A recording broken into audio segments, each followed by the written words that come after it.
Travel should be an act of joy. It is exploration of the world and of ourselves. For gay men over 50, travel can mean a reclaimed freedom. We remember nights of hiding when existence was criminalized. Now we expect to walk hand in hand without fear. But that freedom is a fragile privilege. It can dissolve at a border. Eastern Europe sells a fairy tale, castles, cobbles, folk traditions. What travel guides omit is lived reality for LGBTQ+ people. This video is my warning. 5 countries I cannot recommend to gay men over 50. Slovakia, Moldova, Serbia, Hungary, and Bulgaria. Beautiful, but perilous for many of us. Slovakia presents as a fairy tale nation. Its Tatra mountains and medieval castles are undeniably enchanting. But beneath that beauty lies deep resistance to LGBTQ+ equality. The Constitution defines marriage as between a man and a woman, a legal margin that shapes society. Public opinion skews heavily conservative, especially outside Bratislava. Violence has pierced that veneer. Attacks on queer venues have left communities shaken. For men in their 50s, the memory of such brutality is a heavy burden. Safe spaces can feel precarious. A small gay scene that exists under threat. Outside the capital, hostility increases. Public affection can provoke harassment. A friend kissed his partner at a viewpoint. Hostile stares ruined their day. They spent the rest of the trip policing themselves. Travel should not demand that performance of conformity. Moldova, tucked between Romania and Ukraine, often overlooked by tourists. It offers rolling vineyards and ancient monasteries, rustic beauty with a shadow. The Orthodox Church casts a long shadow. Conservative clergy often lead anti-LGBTQ+ rhetoric. Laws and policies have restricted information and recognition, leaving legal protections virtually non-existent. There are few visible safe spaces. Community life is mostly underground. Local activists describe a climate of fear. Victims rarely report crimes to indifferent authorities. Social life often shifts to basements and private networks. A shadow existence many of us do not want to reclaim. Simple acts, booking a double bed, holding hands, can invite suspicion and risk. For a mature traveler seeking calm and connection, Moldova can offer anxiety, not adventure. Serbia is a country of intense passions, vibrant culture, and a tumultuous history. Belgrade pulses with nightlife and an energetic spirit. Pockets of acceptance do exist, but that energy is tied to aggressive nationalism and religious conservatism. Belgrade Pride has been a barometer, banned and then protected by thousands of riot police when it proceeds. When marches happen, heavy protection is required to keep marchers safe from mobs. On paper there is progress, but enforcement is uneven. A Serbian-American friend described a dual reality: acceptance in youth bubbles, hostility beyond them. He never mentions his husband. It feels like walking a tightrope. Outside Belgrade, conservative attitudes are the norm. Support networks vanish.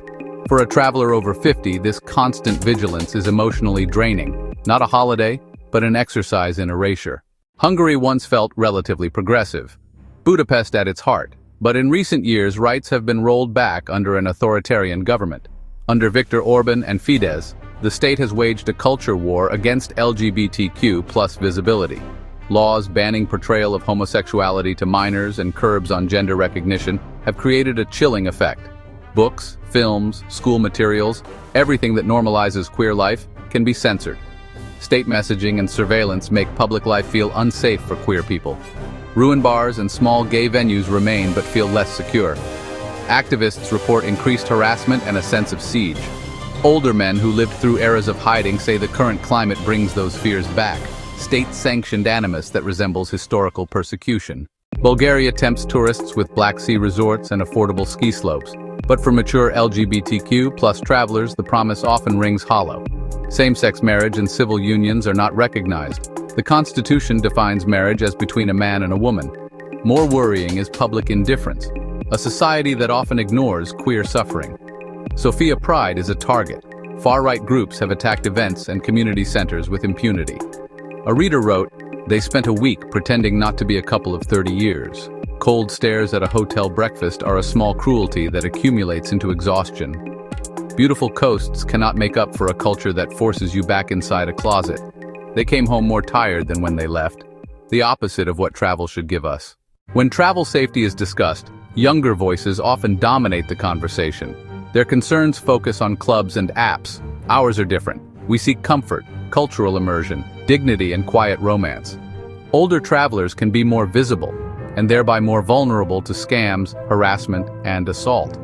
Add indifferent or hostile police and the risk multiplies. Who will help you when you need it? The emotional toll is profound. Old traumas can resurface in these settings, and there are few community centers or social groups tailored to older queer travelers. Community matters. Where it is absent, travel can feel lonely rather than restorative. If you must travel for family or work, plan to mitigate risk. Here are practical rules. Rule 1. Discretion. Avoid PDAs. Assume you are being watched. Rule 2. Guard your digital footprint.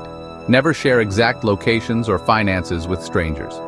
Meet in public places. Tell a trusted contact your plans and ETA. Have your embassy contacts handy, but know their options may be limited.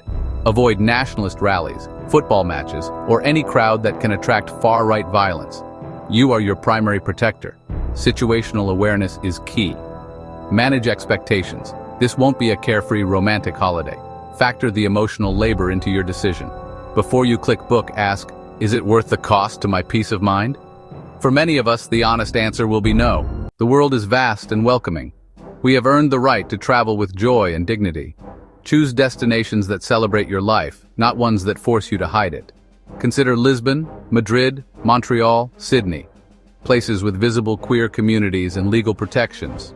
We vote with our wallets, support economies that welcome us, seek neighborhoods, businesses, and cultural institutions built for and by our community. Travel should restore. Choose places that restore you. If you found this useful, subscribe for more LGBTQ plus travel advice and safety guides. Always check up-to-date advisories and reach out to local NGOs before you go. Choose joy. Choose places that see you, respect you, and welcome you for who you are. Safe travels.